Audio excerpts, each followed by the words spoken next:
Hello and welcome to Religion Anatomy. Odysseus, the man who chose mortality over immortality and called it victory. There is a moment in the Odyssey that almost no one talks about. Odysseus has been stranded on an island for 7 years. Not imprisoned, not tortured, not starved. He is living with a goddess, a literal goddess, Calypso, who loves him, who feeds him, who offers him the one thing every human being who has ever watched someone they love die would trade almost anything for: immortality. She offers him eternal life, eternal youth, a body that will never age, never sicken, never fail, a paradise island, her company forever. He sits on the shore every day and weeps for home. Every single day. The man who will become the archetype of cunning, of resourcefulness, of the mind that finds a way through every obstacle, sits on the shore of paradise and cries, not because he is weak, not because he is ungrateful, not because he doesn't understand what is being offered, because what is being offered, however magnificent, is not his. It is not the life he chose. It is not Ithaca. It is not Penelope. It is not the rocky, difficult, mortal, impermanent, irreplaceable specific life that belongs to him. When Hermes arrives with the divine order to release him, Calypso finally offers Odysseus the choice directly: stay with me and live forever, or go home and die. He chooses to go home and die. This is Odysseus, the craftiest man in Greek mythology, the hero who defeated Troy, not with a sword, but with an idea. The wanderer whose 10-year journey home became the foundational metaphor for every journey of self-discovery in the Western literary tradition. The king whose name Homer placed alongside the word polytropos, a man of many turnings, of many ways, of infinite adaptability, and the man who, when offered divinity, chose humanity. This is his complete story, and it is, in the deepest sense, a story about what it actually means to be human, and why, when you understand it clearly enough, that turns out to be the better choice. Ithaca, the house of Laertes. Before the war, Odysseus was king of Ithaca, a small rocky island off the western coast of Greece, not the richest or the most powerful of the Mycenaean kingdoms, not the kind of place that announces itself in the vocabulary of imperial grandeur. Homer characteristically gives us the detail that tells us everything. Odysseus loves Ithaca not because it is magnificent, but because it is his. It is the specific place, with its specific landscape of olive groves and rocky terrain, that constitutes his identity in the deepest sense. He is the son of Laertes and Anticlea, and the tradition preserves a genealogy that traces one line of his ancestry to Autolycus, the master thief, the champion liar, the man who could steal the armor off a warrior's back and convince the warrior he had never been wearing any. From his grandfather Autolycus, Odysseus inherits the quality that will define him and divide his reputation for 3,000 years: metis. Metis is the Greek word that translates most inadequately as cunning. It is cunning, but it is more than cunning. It is practical intelligence, the intelligence of the craftsman and the navigator rather than the philosopher and the legislator. It is the intelligence that reads situations, adapts to circumstances, finds the oblique path when the direct path is blocked, and solves problems not by superior force, but by superior perception of what is actually happening and what it actually requires. In a heroic culture that celebrated the Aristeia, the individual moment of martial supremacy, the warrior's battle fury that mows down opponents in a single sustained display of devastating violence. Odysseus's form of excellence was always slightly suspect. He could fight. He was not a coward. The bow he alone could string was not a prop, but the emblem of a physical mastery that the suitors in their arrogance failed to take seriously. But fighting was not his primary instrument. His mind was. He married Penelope, a woman whose intelligence matches his own so precisely that their marriage is the most intellectually equal partnership in Greek mythology. When the call came for the Trojan War, Odysseus did not want to go. He had a newborn son, Telemachus. He had his kingdom. He had the life he had chosen. He feigned madness, plowing his fields with salt, yoking an ox and a donkey to the same plow. Hoping the recruiting party would move on, they tested him. They placed the infant Telemachus in the path of the plow. Odysseus swerved to avoid his son. His sanity was proven. His deception failed. He went to Troy. Troy, the mind that won what spears could not. The Trojan War, in the mythological tradition, lasted 10 years. The Greeks had the superior army, the superior heroes, Achilles, Ajax, Diomedes, and a cause that the gods themselves were divided over. The Trojans had walls. Specifically, they had the walls of Troy built, the tradition said, by Apollo and Poseidon themselves, walls that no army fighting by the ordinary means of siege and assault could breach.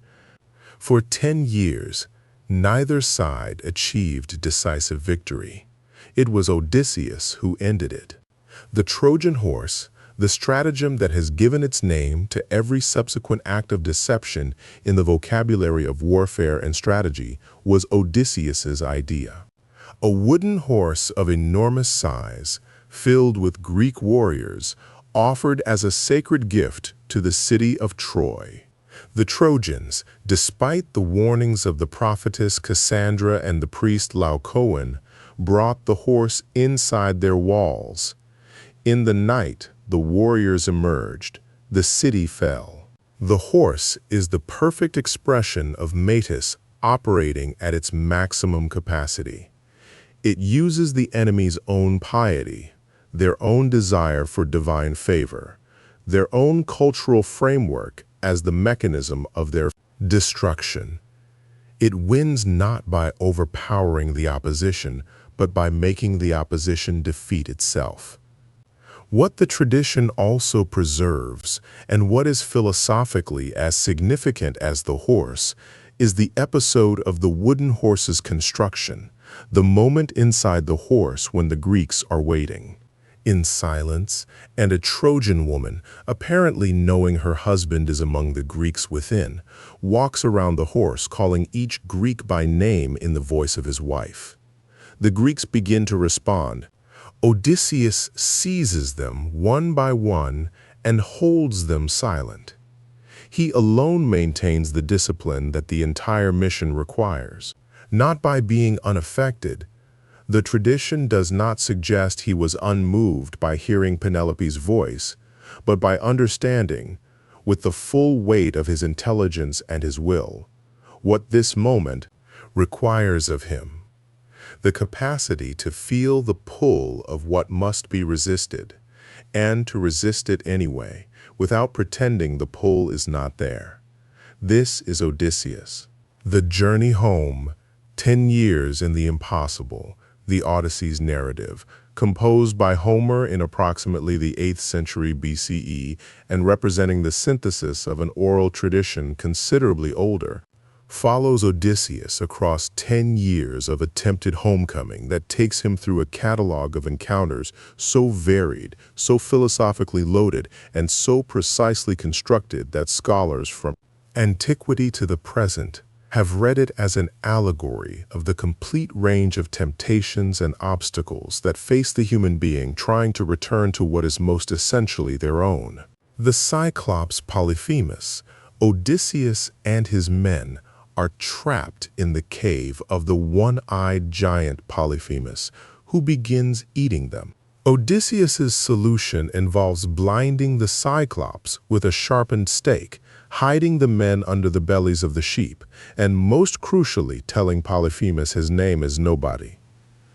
When Polyphemus screams to his fellow Cyclopes that nobody has blinded him, they conclude there is nothing to investigate. The nobody gambit is pure metis. But as they escape, Odysseus makes the fatal error that his pride cannot contain.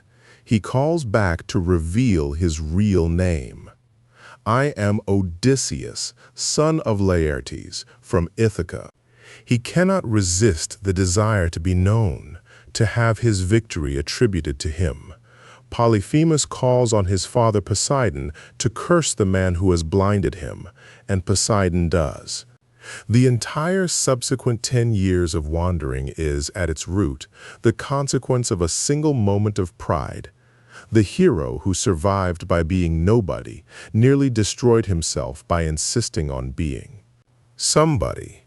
The Sirens are creatures whose song is so beautiful that every sailor who hears it steers toward them and wrecks on the rocks.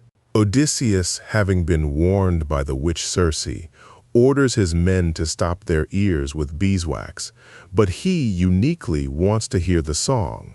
He orders his men to tie him to the mast and under no circumstances to release him, regardless of what he commands. He hears the sirens. The song is everything he was told it would be. He begs his men to release him. They refuse as he instructed.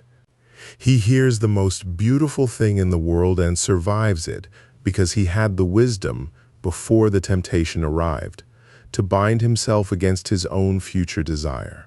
This is one of the most sophisticated models of self-control in all of ancient literature. Not the pretense that the temptation is not real. Not the claim of superior virtue that places the hero above the pull of what destroys ordinary men, but the honest acknowledgement that the temptation will be overwhelming, combined with the preemptive structural commitment that makes yielding impossible. The land of the dead, Odysseus descends to the underworld, the katabasis, the journey into death that is the signature ordeal of the hero tradition, to consult the shade of the blind prophet, Tiresias. Among the dead he encounters are his own dead companions, his dead mother Anticlea, and the shade of Achilles. The exchange with Achilles is among the most philosophically significant moments in all of Greek literature. Achilles, the greatest of the Greek warriors, the hero who chose a short life of glory over a long life of obscurity, is in the underworld among the dead. Odysseus, attempting to honor him, says, "You are a great lord, even among the dead." Achilles' response is devastating. "I would rather be the lowest slave on earth, serving the poorest master, than be king over all the dead." The man who chose glory over life, standing in the kingdom his choice bought him, would trade everything for one more day of ordinary living. The dialogue between Odysseus, the man who will eventually be offered immortality and refuse it, and Achilles, the man who chose death for glory and regrets it, is the philosophical heart of the entire Odyssey. It is Homer asking, through these two archetypal heroes, the question that the entire poem is built to answer: what is a human life worth, and what exactly makes it worth living? Circe, Calypso, and the temptation of the non-self, two of the most extended episodes in Odysseus's wandering, involve goddesses who offer him the dissolution of his specific identity in exchange for comfort, pleasure, and escape from the burden of being himself. Circe, the witch of the island of Aea, transforms men into animals. The reduction of human consciousness to animal appetite is her specific power. She dissolves the complexity of human selfhood into its most primitive appetitive substrate. Odysseus's men become pigs, creatures of sensation without reflection, of appetite without the capacity to remember or to project, without the painful distance between desire and wisdom that constitutes the specifically human condition. Odysseus, protected by the herb moly given him by Hermes, resists the transformation. He compels Circe to restore his men. He stays on the island for a year. The tradition does not pretend this was reluctant, before his men remind him of home. The episode is philosophically precise. Circe can destroy the human capacity for reflection and self-knowledge by reducing the self to its appetitive components. The protection against her is a specific kind of knowledge, the moly, the divine herb, which gives Odysseus the cognitive framework to see what she is doing and to resist it.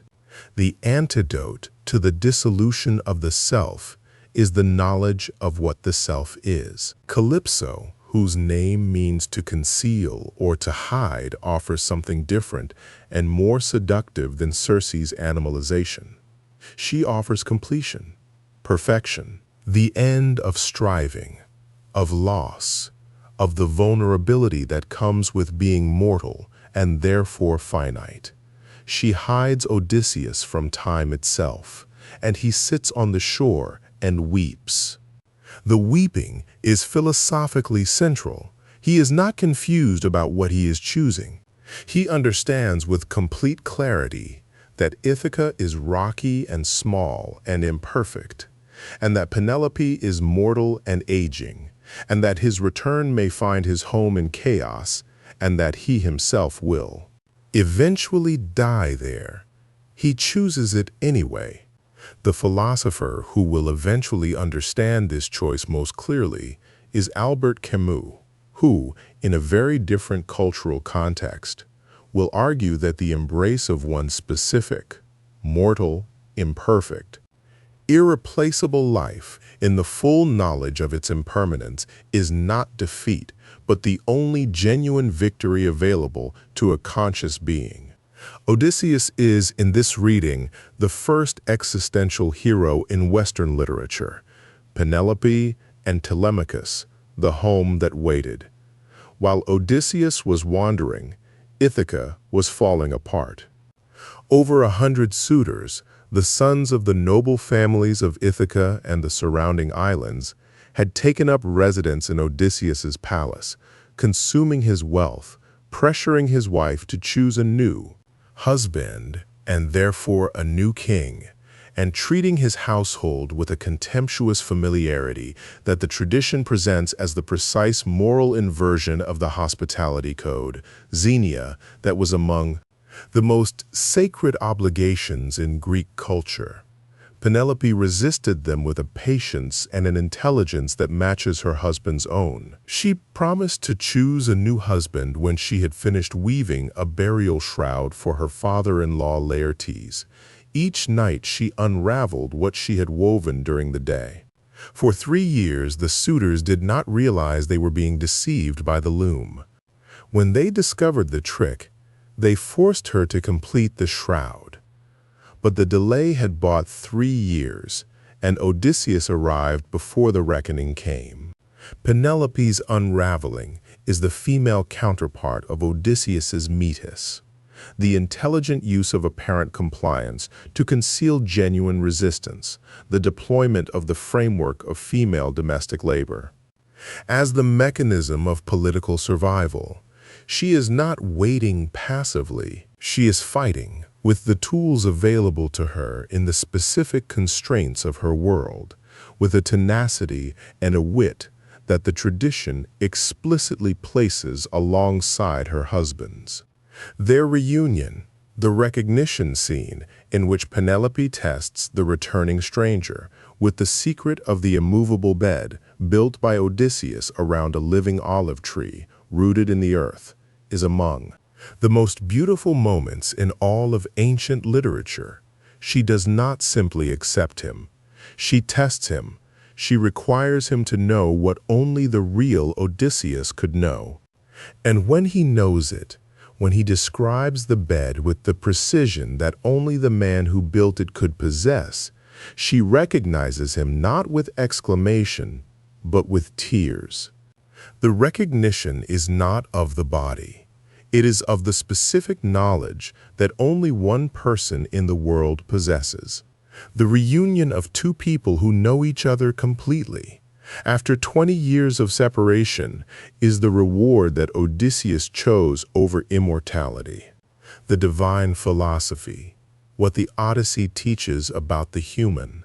The Odyssey is not a poem about adventure.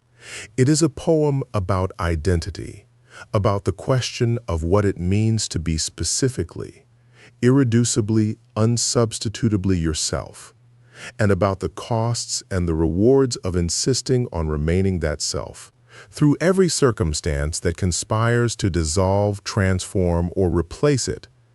Every episode in the journey presents a specific threat to Odysseus's identity.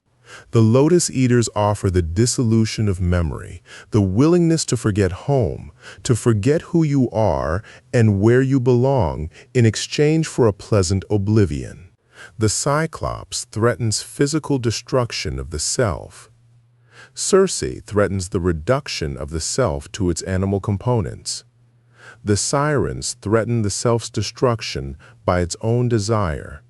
Scylla and Charybdis threaten annihilation by forces too large to fight and requiring instead the terrible calculus of acceptable loss. Calypso threatens the supersession of the mortal self by an immortal substitute. In each case, Odysseus survives by remaining, through extraordinary effort of intelligence and will precisely himself, the man from Ithaca, the husband of Penelope, the father of Telemachus, the king who knows the secret of the bed built around the living olive tree. The olive tree rooted in the earth is the poem's most precise symbol. The bed cannot be moved because the olive tree is still growing, still alive, still rooted, still part of the living landscape that is Ithaca. The bed is immovable because its foundation is not constructed, but grown. Odysseus built his marriage around a living thing. The specific, mortal, rooted, growing, irreplaceable life of Ithaca is what the entire poem is about. The divine philosophy of the Odyssey is delivered not in abstract doctrine, but in the accumulated weight of episodes that all ask the same question. What would you give up to escape the specific? Difficulty of being exactly who you are, in exactly the circumstances you find yourself in, with exactly the people whose lives are woven with yours. And the poem's answer, delivered through the choices of Odysseus in episode after episode, and finally in the scene on the beach with Calypso, is nothing. You give up nothing, because the specific life that is yours, however difficult, however mortal, however imperfect, is the only thing that actually is yours. Everything else, the lotus, the Circe pig's contentment, the Sirens' transcendence, the immortality of Calypso's island, is the dissolution of the self into something that, however magnificent, is not you. The Stoic philosopher, Epictetus, working from a completely different cultural tradition 1,000 years after Homer, will say, some things are up to us and some things are not. The Odyssey says, the thing that is most up to you is the decision to remain yourself. And that decision, made continuously across 10 years of relentless pressure to become something else, is the hero's truest and most demanding act. The hero cult and the afterlife of Odysseus. In historical Greece, Odysseus was not only a literary figure, he was the object of a genuine hero cult, the Greek religious practice of venerating the powerful dead at their burial sites, offering sacrifices, and seeking the intervention of the heroized spirit. In local affairs, multiple sites across the Greek world, claimed to be the location of Odysseus's tomb and sought the protective power of his cult. The island of Ithaca maintained traditions of his worship. Epirus on the Greek mainland preserved a tradition that connected the founding of local communities to the wandering Odysseus. The hero cults of the ancient world were not literary appreciation societies. They were the acknowledgement, in the concrete language of sacrifice and prayer and shrine tending, that certain lives had accumulated a power that did not entirely dissolve at death, that the pattern of intelligence, endurance, and unconquerable selfhood that Odysseus represented continued to operate as a living force in the landscape that had produced him. The Homeric tradition itself preserves two contradictory endings for Odysseus after the Odyssey's conclusion. In one tradition, he lives out his days peacefully in Ithaca, eventually dying the gentle death that Tiresias prophesied, a death that comes from the sea, a death away from the sea, a death so mild that the tradition calls it the most beautiful end available. In another tradition, preserved in later mythographers, and in Dante's devastating transformation of the character in the Inferno, Odysseus cannot stop. He sets out again, beyond Ithaca, beyond the known world, west, beyond the Pillars of Hercules, into the uninhabited waters where no human being has gone. Dante places Odysseus in hell for this final voyage, punished not for any specific crime, but for the transgression of boundaries that were not meant to be crossed, the overreach of a mind that could not accept that the world had limits that applied to it. This Dante Odysseus delivers in his last speech to his remaining crew one of the most beautiful and most terrible lines in the entire Western canon. Consider well the seed from which you spring. You were not made to live as brutes, but to follow virtue and knowledge. The man who survived 10 years by knowing when to bind himself to the mast chooses, at the end, to sail past every boundary. The man who chose mortality over immortality cannot, in this tradition, accept that mortality means limit. Whether this is the true Odysseus or Dante's transformation of him is a question the tradition does not resolve. What it preserves is the tension that makes the character permanent, between the man who knew that home was worth more than infinity, and the man whose intelligence could not stop asking what lay beyond the horizon. The questions the wanderer leaves open don't navigate past these. Odysseus spent 10 years sailing in circles. You can sit still for 4 minutes. Odysseus chose mortality over immortality. He chose Ithaca, rocky, small, imperfect mortal, over an eternal paradise island with a goddess who loved him. He sat on the beach and wept every day for the thing he chose over the thing being offered. What is the specific thing in your life? The rocky, imperfect, mortal, irreplaceable thing that you are currently considering trading for something that is easier, more comfortable, and not yours. And how long have you been sitting on the shore weeping for it while telling yourself you have not yet decided? The Sirens episode is the most psychologically sophisticated model of self-control in ancient literature. Odysseus does not pretend the song won't be beautiful. He does not claim virtue that places him above the pull of what destroys ordinary men. He acknowledges that the temptation will be overwhelming and binds himself against his own future desire before the temptation arrives. What are the specific masts in your life that you have failed to tie yourself to before the music starts? And what does it cost you every time to try to resist the song using only the willpower available in the moment it is playing? The nobody gambit worked perfectly. Polyphemus told his father that nobody had blinded him, and Poseidon could not answer the prayer for vengeance against nobody. Then Odysseus, escaping, could not resist calling back his real name. "I am Odysseus of Ithaca." His pride in his own victory nearly destroyed him. The desire to be known is one of the deepest human hungers, deeper, apparently, than the desire for safety. How many times has the need to be known, to receive credit, to be seen as the author of your own victories, cost you the protection that anonymity would have provided? Achilles in the underworld tells Odysseus, "I would rather be the lowest slave on earth than be king over all the dead."